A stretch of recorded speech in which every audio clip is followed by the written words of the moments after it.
Recently it was the Audi RS3 here in Autogefühl. Now today BMW said, hold my beer, we can do better with the all-new BMW 2 Series Coupé, the ultimate BMW sports car. Is it? The compact racer? We'll find out.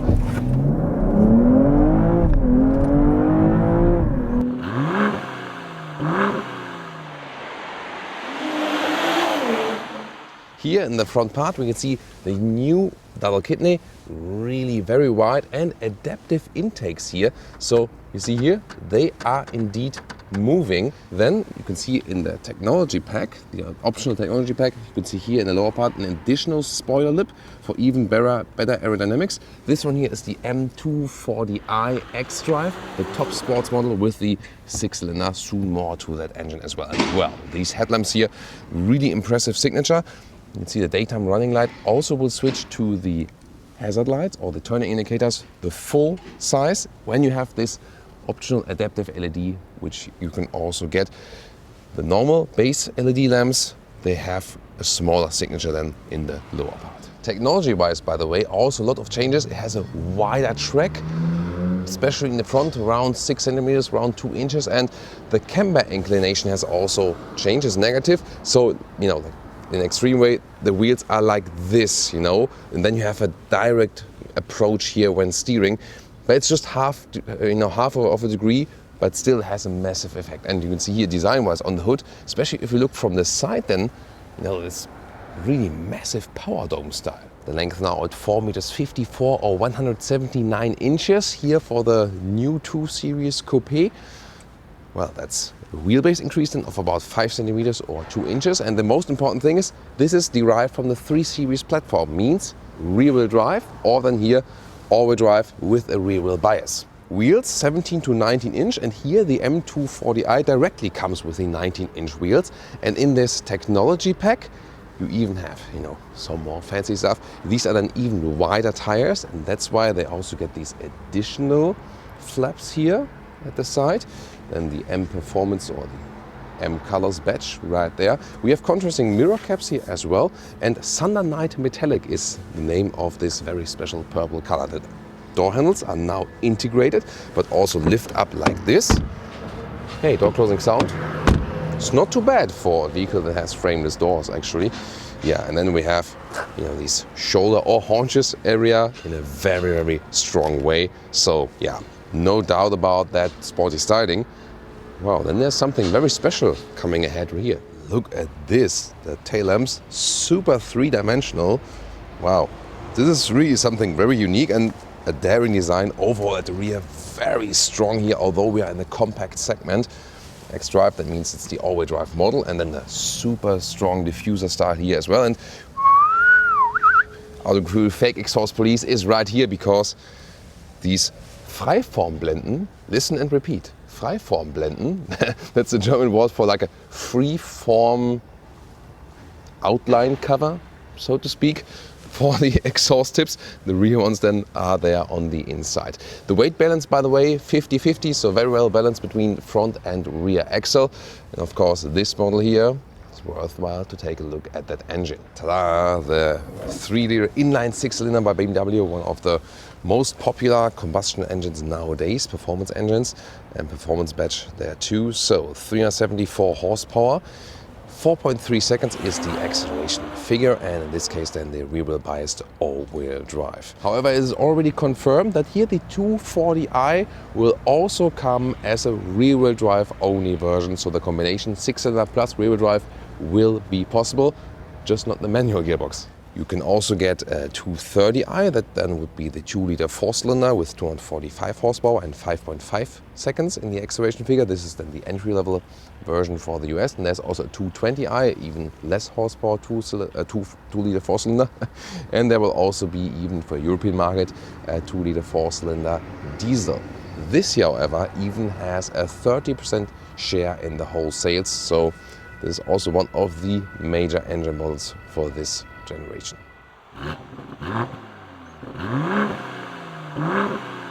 And about suspensions, the base 2 Series Coupé would always start with progressive dampers, and then when you go for the 240i model you get a fixed sport suspension, unless what we also have here today, you go for this adaptive M suspension, which is then the balance between sportiness and comfort. Does it work? We will find out in the driving part very soon. And here we have another color choice for you. Interesting color here called Brooklyn Gray. And yeah, really some, urban rebel maybe. So also with the 19-inch wheels and the accentuations here around the wheel arches, because these are also the performance tires in this technology pack. So what do you think? Will this one be rather your choice, or the purple color with our main vehicle today? And if you want to top up the sporty styling even more, from the M Performance parts bin, you can take here carbon fiber accentuations around the kidney, also in the lower spoiler part, side spoiler even more enhanced, and then even up to 20-inch wheels. We have them also mounted right here, special M valve caps, and the side spoiler as well, M Performance stickers here, and then especially here in the rear part, this additional element right here, even more carbon fiber. This is maybe a little bit too extreme, or is it? Carbon fiber lip here in the rear part, would it be too much for you? Tell me in the comments. And also a carbon fiber diffuser then in the lower style. Trunk with a manual opening, but yeah, it's no problem at all. You can see 390 liters is the capacity, and the cabin trolley also fits in vertically. A little bit less than a meter or 40 inches in width, and the length here is about 90 centimeters or 35 inches, and the height, last but not least, here 50 centimeters or some 20 inches. And the reason for that is they don't have anything to fold up. They really lowered the floor as low as possible, and overall, considering that is a compact sports vehicle, still some flexibility. Talking about that, you can also fold the seats, release them here and here, and then we can also push through. And just the thing is, this happens when my driver's seat is in my position. On the right side, then I push the seat forward. So you can only fold these seats then when the seats are also moved forward a little bit more. But can you still drive them as a tall adult? Doubtful. This is the key, then in this case with the M colors at the side. Then once again, close up of these door handles. It's actually quite good feedback they give. Then inside of the doors is actually more or less hard pack. Wow. I mean, it has an interesting structure right here, but really BMW? Then soft touch here, but also, not that soft. Interesting graphic here. There's also backlit, by the way, so some joyful things. Then you have the M entry badge in the 240i model we have here, and also the M steering wheel. Still with real buttons at the steering wheel, left and right, so that's good to have. Zoom out to instruments and infotainment. This is the optional thing, the bigger ones you can get here. As for the seats, these are the optional M Sport seats with animal skin. You cannot get them in the US actually. However, they do offer a wide variety of non-animal seating. So in Europe, for example, you would start with fabric on the inside, or then Alcantara microfiber here for the M240i model, and outside center taker leatherette, high-grade leatherette. And you can also get 3 colors of perforated new SensorTech seats, and they are also available in the US. A basic sport seat is always standard here for the new 2 Series model. So overall good choice you have, but we can't show them to you today, sadly. Here, then steering wheel in and out, very smooth process. Actually one of the smoothest processes there is in the industry, and you already feel it. Well, these M Sport seats are really stiff, and this seating position here already tells you, like, let's race. Interior overview, quite clean, but this one here, once again, hard pack. Did I do that? Or maybe here with the gesture control? I don't know. Strange. Mystery. Then we can see here, there's a nice framing here with Hofmeister King design. Climate unit, gladly still manual. You can also control it very well while driving, for example. As for the screens, you would start here on the right side with an 8.8-inch screen. This here is the optional 10.25-inch screen. Instrument-wise, you would start with the smaller 5.1-inch, and then you also have some manual or analog arrows. This is here the optional full digital 12.3-inch, and when we start up here, you can see also have the map in the middle part. Oh, and also they really fitted the color to the purple color. Very interesting. There's the map, GPS, and speed here on the left side, and RPMs would be on the right side. Depends really on the mode you have here. In the sport mode, then we also have the RPM visualization. Brum brum. Shifting pedals here. Interesting that while driving you press and hold the left pedal, you get in this M Sports or race downshift mode. Already, then goes back a couple of gears, and then you can really hammer it through. Right here in the middle console, still a manual volume knob. Then you can open this one here for inductive charging pad for your phone. And you have then the wireless Apple CarPlay connection. And here, adaptive cup holders. This then is the shifting lever, pull it backwards or forwards for the reverse mode. And to the left side would be the manuelle Schaltgasse. Listen and repeat, manuelle Schaltgasse, like manual shifting way. Then you have the sport mode, comfort mode, and so on. Great to also have the classic MMI knob, although it's not called MMI knob at BMW, or iDrive selector. So this is also very practical to do it while driving. And here the classic armrest, very well attached, space and USB-C charging. Head display, Michelle is filming it from the inside while I'm staying on the outside. So head display here is current speed and also some speed limit, and you will also have some GPS errors in there. Well, here, this software generation I really prefer from BMW. You see it's very responsive, it's fast, it has an easy menu structure on the left. It doesn't have any other BS menus or something. Here's the car information, like the driving information or the vehicle status and so on. So yeah, I really prefer to have this one here. Here you can add your mobile devices and then also go to the CarPlay menu, for example. It looks like this, and the optional Harman Kardon sound system which we have in here really has a very nice clear sound. Also good bass, not too heavy, but definitely enough. So really can recommend this sound system here today. So overall, I like these infotainment systems. If you saw the i4 or the iX episode, the new BMW OS is too complicated. This is still way to go. And a very cool feature here, when you have the M240i, you get these knee pads. So a softer leatherette area right there where your knees, hit the middle console while racy driving. It's a very good idea. And my favorite interior feature, I hope it never does go away, here the BMW Wings style light. I sense time code comments, Thomas in the rear seat. And here, when we fold the seat like this, it automatically slides forward. But the thing is, yeah, with one when he's 86 or 6'1", this way it works. Headroom wise, it's all very close. But then legroom wise, yeah, no, it's coming up. Ouch. Okay, get squished, then the seat goes forward again. And by this,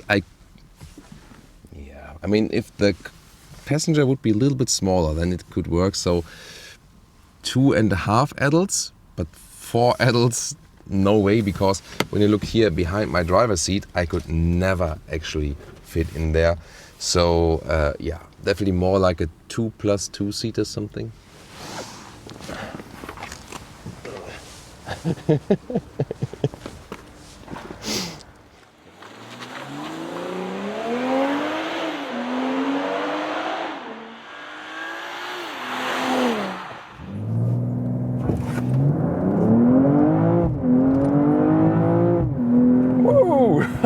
Welcome to Thomas's Performance Driving Lounge. 0 to 1 kilometers or 62 miles an hour here with the BMW M240i. Wow, really impressive and super calm and collected. Great acceleration, but still had so much traction. Wow, and here, if you go there, some slalom style, indeed you feel this, inclination. There's a so direct command of the wheels in the front. It feels so sporty, light and compact indeed. And yeah, this inline 6-cylinder, there are electric vehicles out there, but if you go combustion engine, this one is one of the perfect engines out there. It's so much fun actually. For the launch control, by the way, I had to go to the sports traction mode and also to the manuelle Schaltgasse, manual, shifting corridor, we can also say. Here, of course, this was, like rather controlled environment, and please don't repeat this. We just do this for, the that you can get a very good sporty impression of the vehicle. And I usually don't do this in normal everyday driving life. So now I have put all the DSC on again, and we're still in the Sport Plus mode. So this brings already a lot of sportiness, but no, we don't have to deactivate the traction control for that. And I'm also in a normal shifting mode, or it's still a sporty shifting mode because we're here in that Sport Plus mode. And the car already tells me, like, let's attack, let's go. So let's here go to the motorway. So, getting on between the trucks. Yeah, let's go to the sports shifting mode. Once again, this is also pretty cool. And we can also show that to you now, this new functionality. When I'm holding the left pedal now, let's see. There we go. Wow, really cool. It also sets a sprint mode, and then you can also shift up yourself. So it also works, by the way, when in a normal mode, for example, comfort mode, then we're usually in a very, very high gear. Then the difference is even bigger. So for example, now comfort mode, high gear for better fuel efficiency and so on. And when you then press and hold the left pedal, sprint mode, then directly hop back a couple of gears and we can accelerate it out. And here, now top speed. See, not for this vehicle top speed, but here we stopped at 200 kilometers an hour, 125 miles an hour. Wow, it's really cool. So stable and relatively calm on the road also. Not too much wind noise, and it feels like nothing for the vehicle. So we're at this really high speed. Of course, it can go even faster, but it's so calm and collected. It doesn't feel small or compact or something. It feels like a grown-up sports car indeed. Yeah, there's a longer wheelbase now, and you really feel that. And indeed, more feels like a 3 Series. So you definitely feel this, the resemblance here from the compact platform. From the mid-size platform it is. So a compact vehicle here, but mid-size platform. And wow, so much stability here on the motorway. This is really awesome. So I didn't expect it to be that calm collected here. At the same time, it is sporty and aggressive if you really like.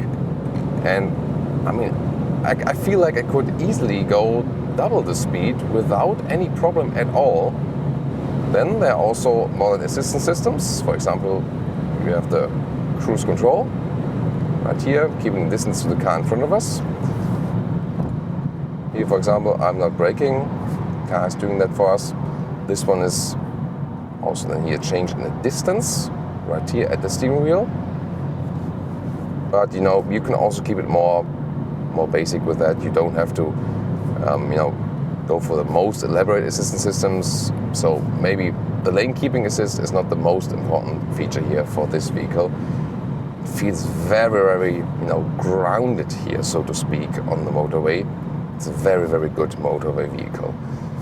And if you compare it, for example, to the Audi RS3, they are both very aggressive, but both so highly evolved, and both have in common that with the adaptive suspension, we also have the adaptive suspension here, they really present this compromise. In the comfort mode, the suspension is really comfortable, also for the passengers. In the sports mode then, we have a little bit more feedback from its suspension, and you just get more sportiness. And at the same time, although we have the sports performance wheels here with 19-inch also, it's still okay, So we have some sports vehicles which are then very uncomfortable or something, but here that's actually totally fine.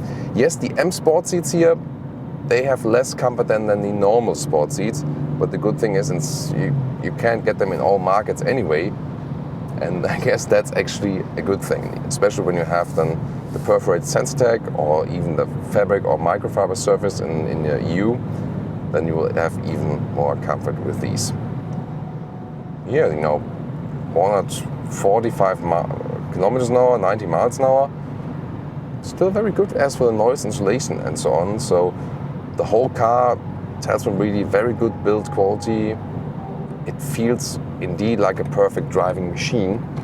Would I go for the RS3 or here for the 2 Series as the M240i? Yeah, it's a really tough call. They feel quite different in the end result. are of course playing with the same segment, yes, but here you have, the true rear-wheel all-wheel drive, In the RS3 you have this torque split, which also feels pretty cool, but here the main difference is this car still tells you, even in the all-wheel drive version here, I'm rear-wheel drive, period. And this is something that just comes more natural in the sports car driving feeling. The RS3 is also a perfect driving machine, but due to this more, let's say, basic character of this one here, yeah, it still conveys more natural, purist driving feeling. That sound is really something, isn't it? Some countryside driving and also with some fog here. The only thing that really buggers me is the steering feeling, It is sporty, yes, and, there's not a dead zone area or something, but just my claim has been now for a couple of years since the introduction of the all-new BMW 3 Series generation. It should be the benchmark for BMW steering feel, but it is not. The SUVs have a better steering feel. This one here, it feels too much arcade, not natural enough, like through thin air. Even in the sports mode, it doesn't give you not enough feedback actually. So you can drive this one very well in a very sporty way and also very precise and directly. That's really great. But then again, they just need a more natural steering feel, and somehow it just doesn't seem to work here in this generation of the BMW 3 Series and also then the derivatives like here the 2 Series Coupé. Yeah, I mean, it's still a lot of fun. Oh, by the way, have you heard that when you... Yeah, no, not. When you let off the throttle, there we go. Not sure if you can pick up on the camera like from the sports exhaust. It's really nice. That's what you also want when you get this vehicle here. Yeah, but then again, they really have to work on the steering feel. It might be, arguing on a very high level or something. But there, for example, the Audi RS3 has a way better natural steering feeling. Still, this one here, yeah, it has so much character, and besides the steering, how you feel connected to the vehicle, with your whole body or something, this is really very excellent here. So you kind of have this feeling that you're connected with your whole body to the chassis. That's something they really achieved here very well. They've also strengthened the chassis rigidity if you compare it to the predecessor, and you really feel it. And also from the wider track and the lengthened wheelbase and so on, negative camber inclination. So all these measures here really account for a true sports car. So much fun, but to me even most astonishing was that you can drive it in a very comfortable way on the motorway. And I mean, at any time, 50 to 100 or something, this goes so quickly. Blop, that's it. Wow. And when you don't drive it like this all the time, but rather in a more subtle way, you can also score some consumption figures like 8 liters or more kilometers, so 30 mpg something, yeah, when you let it run on the motorway, for example. So really impressive here today. Good that they still have the rear-wheel platform, either than pure rear-wheel drive or here then with that all-wheel drive, but glad to say that most of the time it will be rear-wheel only. If you really hammer the throttle, then you also have the front support, definitely. Rear-wheel bias remains, so even if you have the all-wheel drive here, you do not have to be afraid of losing that rear-wheel bias. Still so much fun. Of course, if you haven't seen so far, compare the Audi RS3, the new generation, or what about the Toyota Supra, which also has some BMW genes, definitely, same engine, either 6-cylinder or 4-cylinder. See you at these videos.